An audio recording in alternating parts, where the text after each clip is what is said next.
Franck Ferrand raconte sur Radio Classique.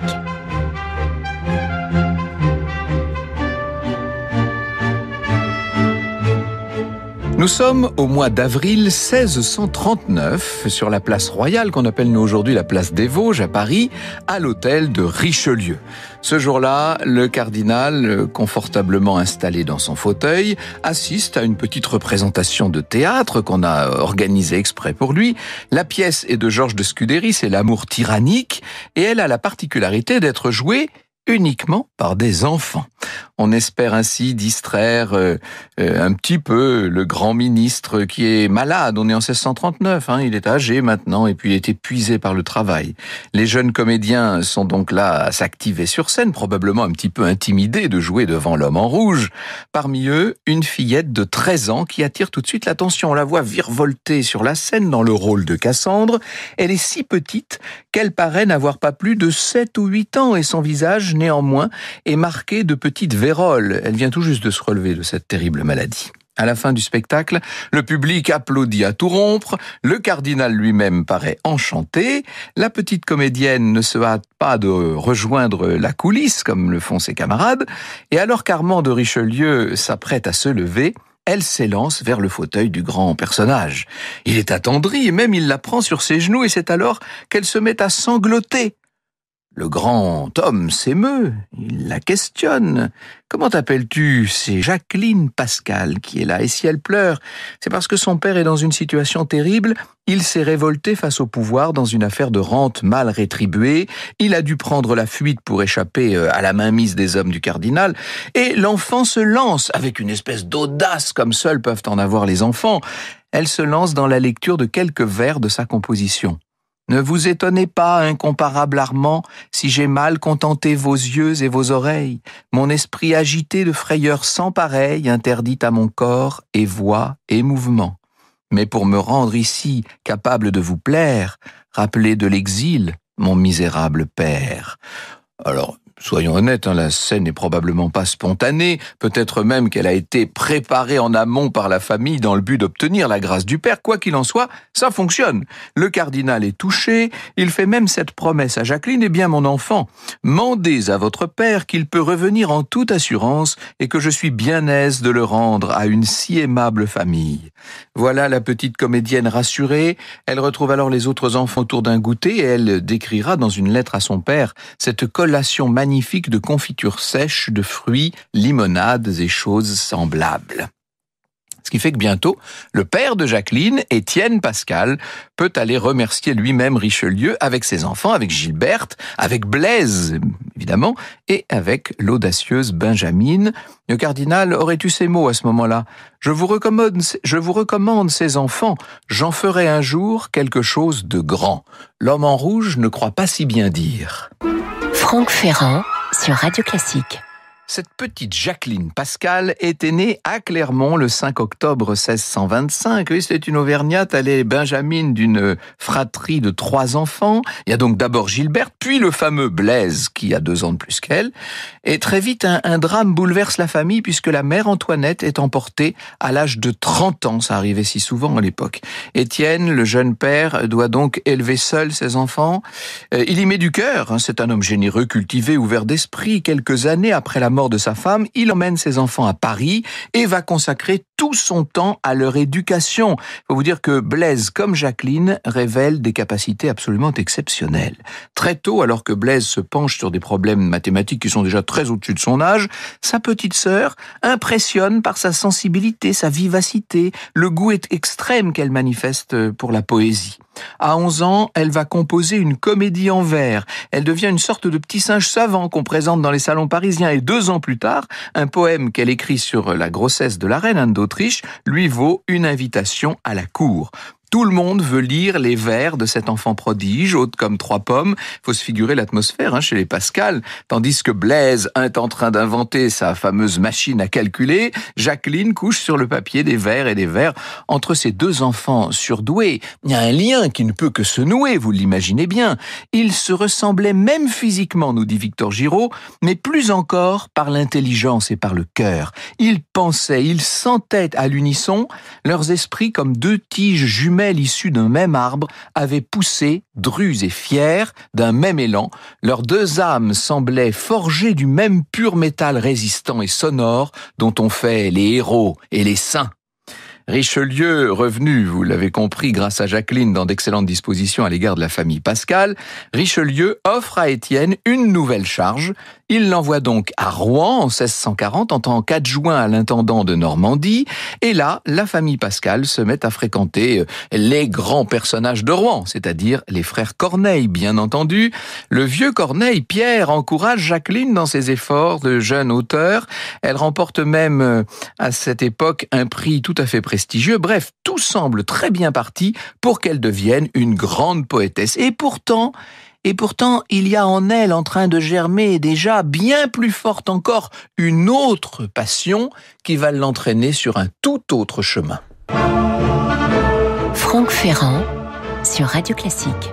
Au cours de l'hiver 1646, on est donc à Rouen, un accident qui apparemment sans conséquence va néanmoins bouleverser la vie des Pascal. Le père Étienne se blesse en faisant une mauvaise chute sur une plaque de glace et il va être soigné par deux hommes qui tous deux sont adeptes d'un prêtre se réclamant des idées de Saint-Cyran, un théologien qui vient de mourir, qui est mort 3 ans plus tôt. Les deux soignants font part à la famille Pascal de leur interprétation très rigoriste de l'œuvre de Saint-Augustin. C'est la naissance d'un courant qu'on va appeler le jansénisme. C'est Blaise qui, le premier, s'enflamme pour les thèses que défendent ces deux hommes et tous ceux qui les accompagnent dans leur quête spirituelle.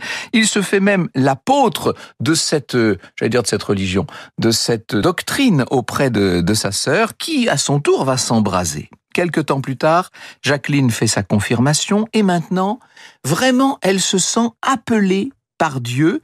Elle repousse les projets de mariage, elle refuse tous les divertissements faciles, dont le moins qu'on puisse dire est que les talents de poétesse qu'on lui connaît avaient tendance pourtant à multiplier autour d'elle les occasions. Alors qu'elle entre dans la vingtaine, un seul but l'anime, entrer dans les ordres, devenir religieuse en l'abbaye janséniste de Port-Royal, bien sûr. Sa détermination ne fait que s'affermir avec le temps.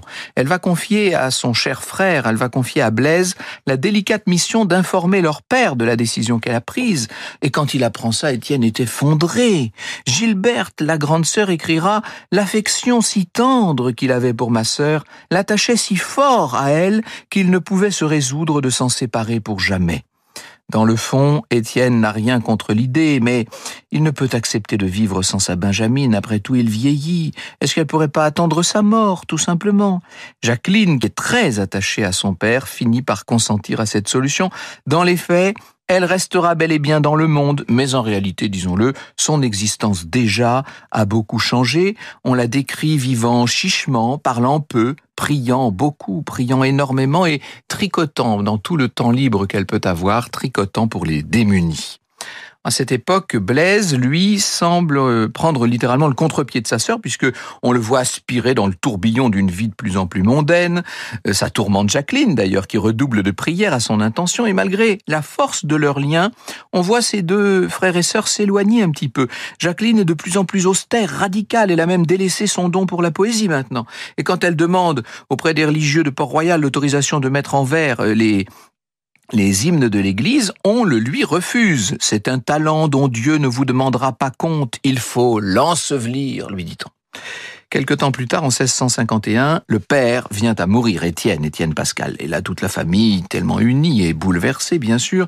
Jacqueline, toutefois, a la consolation de savoir qu'elle va pouvoir enfin aller panser ses plaies au couvent de Port-Royal. Mais cette fois, c'est son frère Blaise qui la retient.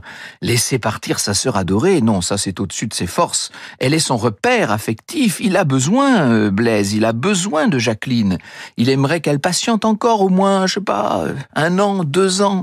Le temps peut-être qu'il s'habitue à ne plus avoir tout à lui, cette sœur qui depuis toujours le pousse dans ses travaux et prend soin d'une santé par ailleurs chancelante. Le départ de Jacqueline serait, selon l'expression du cher André Le Gall, qui est un des biographes de Blaise Pascal, un attentat contre la tendresse toute particulière que lui porte son frère. Eh oui, mais que voulez-vous? L'appel est irrésistible, et déjà elle a trop patienté. Ce qui fait qu'au milieu de l'hiver 1652, malgré le coup terrible que cela sera pour son frère, elle décide de sauter le pas. Sa sœur Gilberte raconte encore. La veille, Elle me pria d'en dire quelque chose à mon frère le soir afin qu'il ne fût pas si surpris. Je le fis avec le plus de précaution que je pus, mais quoi que je lui dise, il ne laissa pas d'en être fort touché. Il se retira donc fort triste dans sa chambre, sans voir ma sœur qui était lors dans un petit cabinet où elle avait accoutumé de faire sa prière. Elle n'en sortit qu'après que mon frère fut hors de la chambre, parce qu'elle craignait que sa vue lui donnât au cœur. Et c'est ainsi que le 4 janvier 1652, à 26 ans, Jacqueline se lève, calme, sereine, prépare ses petites affaires et s'en va sans effusion pour s'ensevelir à Port-Royal. Elle est heureuse, Jacqueline, elle est libre, mais elle garde un goût amer évidemment de sa séparation avec Blaise. Elle lui écrit une longue lettre pour demander son consentement, sans lequel elle ferait, écrit-elle, la plus grande, la plus glorieuse et la plus heureuse action de sa vie, avec une joie extrême mêlée d'une extrême douleur. Blaise, en lisant ces mots, se serait apaisé, dit-on, mais un rebondissement inattendu va soudainement refroidir les relations entre les trois enfants, Pascal.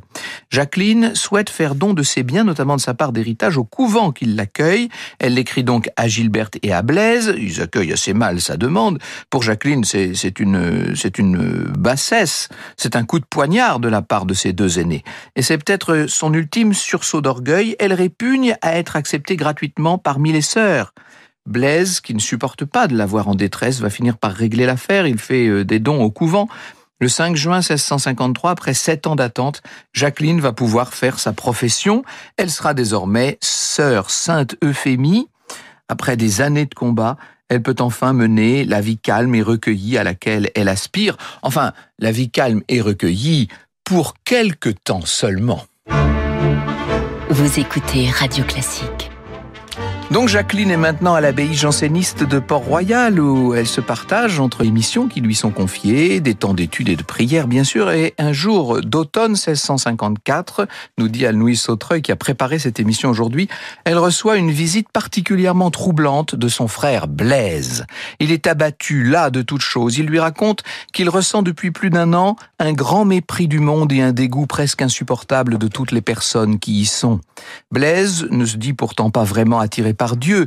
Jacqueline est convaincue d'une chose, il y a quelques années, c'est son frère qui lui avait montré la voie de Dieu avant de s'en écarter. Et bien maintenant, c'est à son tour de remettre son frère dans ce qu'elle considère, elle, comme le droit chemin. Gilberte, la grande sœur qui nous raconte tout cela, le dit et l'écrit, elle lui persuada de ce qu'il lui avait persuadé le premier de quitter absolument le monde, en sorte qu'il se résolut de retrancher toutes les inutilités de sa vie. Il avait alors environ 30 ans, et c'est depuis ce temps-là qu'il a embrassé la manière de vivre où il a été jusqu'à sa mort. Très vite, les visites de Blaise Pascal se font de plus en plus fréquentes à Port-Royal, et Jacqueline Pascal est en même temps sa directrice de conscience. Bientôt, elle va le confier à d'autres. Comme le résume André Le Gall, Blaise Pascal et sa sœur Jacqueline ont renoué le lien mystique, renouvelé l'expérience de leur union, reconstitué la fratrie pascalienne. Franck Ferrand sur Radio Classique. Sœur Sainte Euphémie se voit confier des tâches essentielles à Port-Royal en lien avec sa formation des consciences.